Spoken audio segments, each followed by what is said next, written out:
Have you ever struggled with imposter syndrome? Have you ever felt like there was a moment you were about to make that decision, you're about to do that thing, and all of a sudden, out of nowhere, that little voice whispers and says, not you, not today, no thank you, I don't think you are who you think you are. Today, we're going to dive into the imposter within. We're going to look at a methodology we call the confidence method and really discover, where does the imposter's voice come from? Before we jump in, I want to remind you, as always, please make sure and check out rockygarza.com/beyond success. If you're looking to see what are we up to, how can you get involved, and what's the next event we have coming up that we would love to have you attend for free, you can go to rockygarza.com/beyond success. See, we've all heard the phrase, the imposter syndrome. We've all been asked, have you ever had imposter syndrome? We've ever, probably at some point, every human being has felt like an imposter some way, somehow.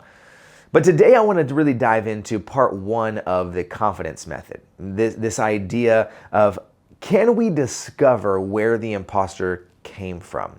Can we discover what the imposter's voice is? And if we could discover the voice, is the voice itself the problem? Or is it the message the voice is communicating we've got all wrong? Now, before we dive into figuring out what does that look like, there's two things that are needed today, and most likely in next week's episode as well. There's two things that are needed today, I think, in order for us to really get the most out of understanding the confidence method. And those two things are this.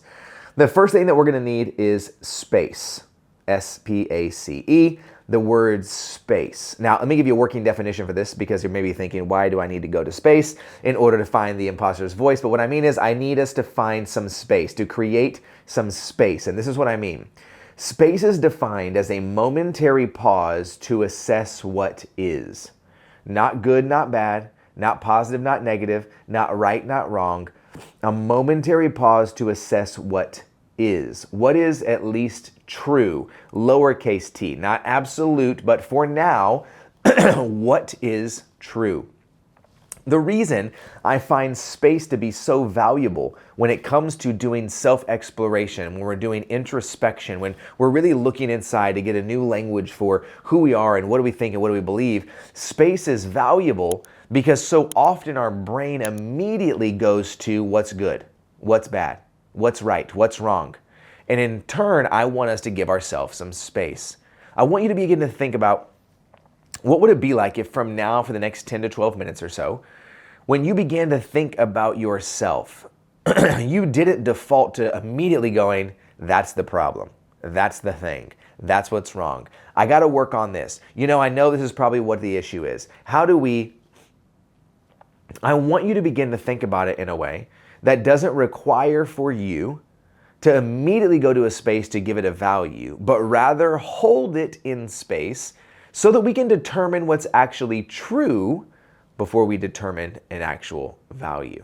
So the first thing we're gonna need today is space. The second thing we're gonna need is grace. I'm gonna give you a working definition for grace, but we're gonna break it out into two parts. The first part of grace we're gonna say is external grace, all right? External grace. External grace is the ability for me to extend grace externally to somebody else. Here's how I see that working. External grace is the ability to see myself in someone else. I think when we have the capacity to recognize ourself in someone else. And what I mean by that is, we recognize their humanity. We recognize the fullness in who they are. We recognize that they are maybe in fact more like us than they are different from us. And now we can extend grace to them because we see that they maybe are like us. Now, not fully and completely, but at least a portion of them are similar. And therefore, I often find where I have the ability to extend grace outwardly most easily, where I can extend grace to others most often, is when I have a moment to recognize that there is something in them like me. See, my father and I have had a very unique relationship over the course of our life. We have had good times and bad times. My parents got divorced when I was young. I never lived with my dad growing up. And it wasn't until my early 20s we began to sort of reconcile our relationship. And to be honest with you, it really wasn't until my mid-30s that I really began to have the capacity to actually extend grace to him. And what I mean by that is not necessarily that I had the ability to forgive him. I forgave him probably sometime in my 20s. But when I say extend grace, I mean provide the opportunity to then reconcile. See, I remember when my son was born.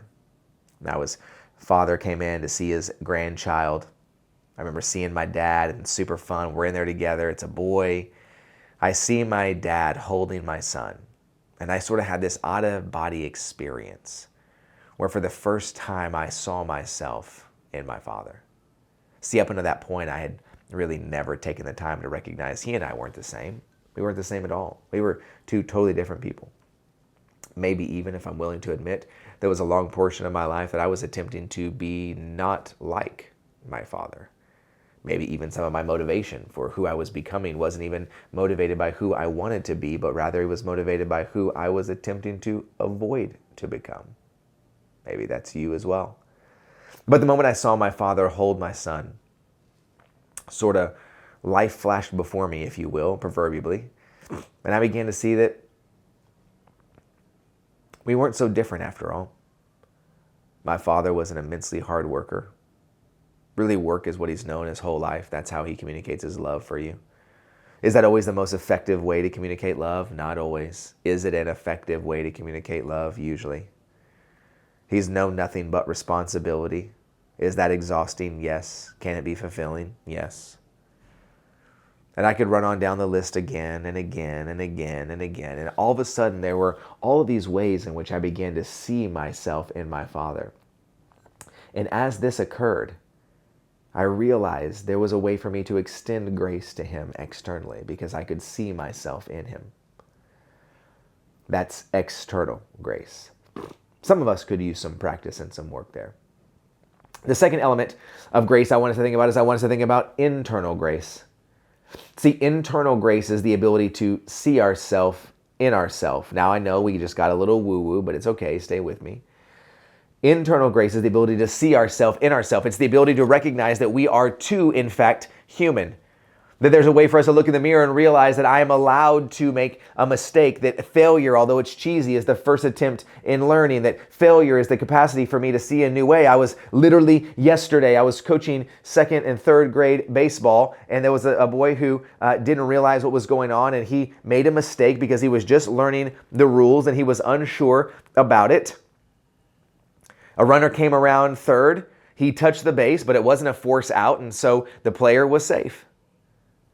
And he lost it and broke down and was crying and was upset. And he was mostly upset because he kept saying, it's not fair, it's not fair. And so we let him sort of work through it. It was his turn to bat. He came up and I pulled him aside and I said, hey, talk to me for a second. I said, what's wrong? I said, why are you so upset? And he said, because it's not fair. I said, what's not fair? He said he should have been out. I said, well, when there's one runner on the bases, where's the only place that there's a force out? Where's the only place that you can just touch the base? And through his tears, he said, first base. I said, and what base were you playing today? He said, third base. I said, so was he out or was he safe? He was safe. I said, okay, he was safe. I said, he was safe, right? Yes, sir. I said, so what happened? And he said, I just didn't know the rules. No one told me. I said, I understand. Then I asked him a question. I said, would you rather fail and learn something new with your friends and your community, or would you rather fail alone? And he thought about it for a second, and he looked at me and he said, the first one, sir. And I said, very well. Very good. For the first time, he recognized that he could see himself in himself. And not only that, he could recognize there was somebody else who was willing to see him too. Now, I know we may not all be like 21-year-old Rocky or 31-year-old Rocky or 8-year-old baseball player in second grade. But at the same time, I think we are. See, I think there's something really beautiful about our ability to extend grace to others and extend grace to ourselves.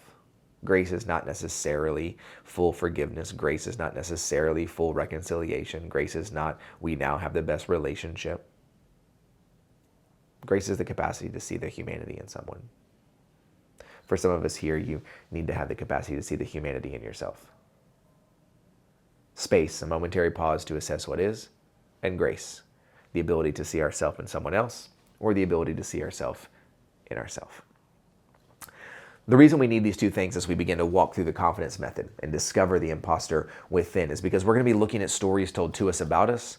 We're going to be looking at stories we tell ourselves about ourselves. We're going to be looking at the collision of these two stories, the implication, the impact of these stories, and then what is the narrative that comes out. So in part 2 next week, we're going to dive deep into the confidence method. I'm going to tell you about it. I'm going to walk you through it, going to give you the ability to see it. But I want to lay the framework today to give us a good idea of what it's like. And then I want to briefly talk about doubt. So let's go through the framework and then we'll end with talking about doubt. The framework works like this. There's two stories that play in our life all the time. Well, there's probably 1,000, but for the sake of our argument, there's going to be two.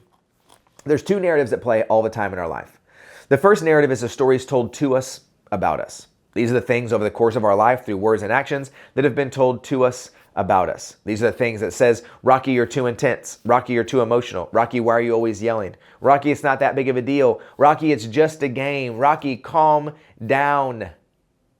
My whole life. Rocky, what do you do again for a job? They pay you to do what? Now, and how do you, and what is all the stories told to me about me? The second narrative at play is the stories we tell ourselves about ourselves. This is the way in which we talk to ourselves. This is the way that Rocky talks to himself. This is the way that you talk to yourself. Now, a couple things about this is, number one, I believe when you talk to yourself, you can't hear yourself. Now, some of you may disagree, which is totally okay.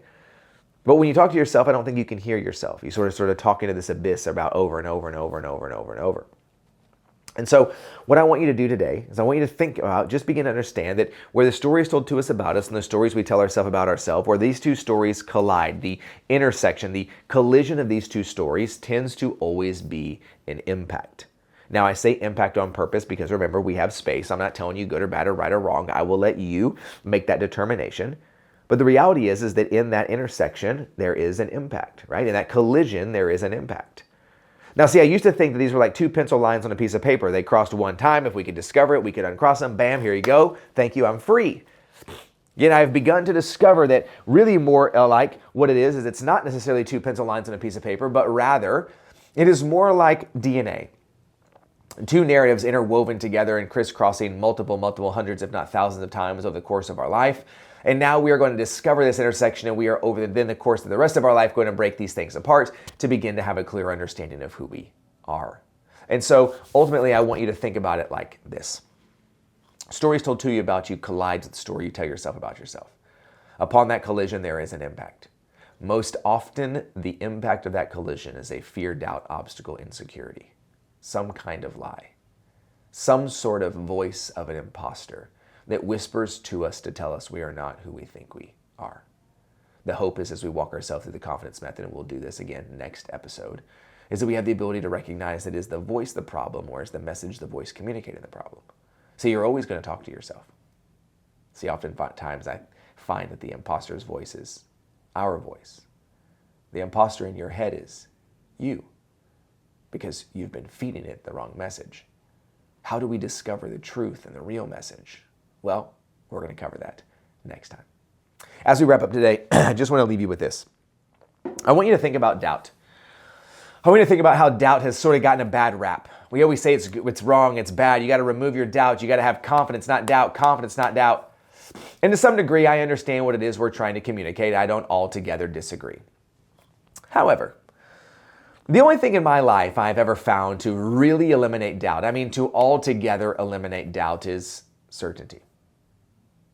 The only thing in my life that I've ever really realized that can fully eliminate doubt is certainty. Yet see, in my life, there is very little that I'm absolutely certain about. Therefore, in the absence of certainty, we find doubt. Yet with doubt, I find that it always inevitably carries a friend. And I think the friend of doubt is belief. Faith, however you want to define that. But a deep belief in something is only present when there is a hint of doubt. Belief is not necessary in the face of certainty. Faith is not necessary in the face of certainty. Certainty is the only thing needed in the face of certainty.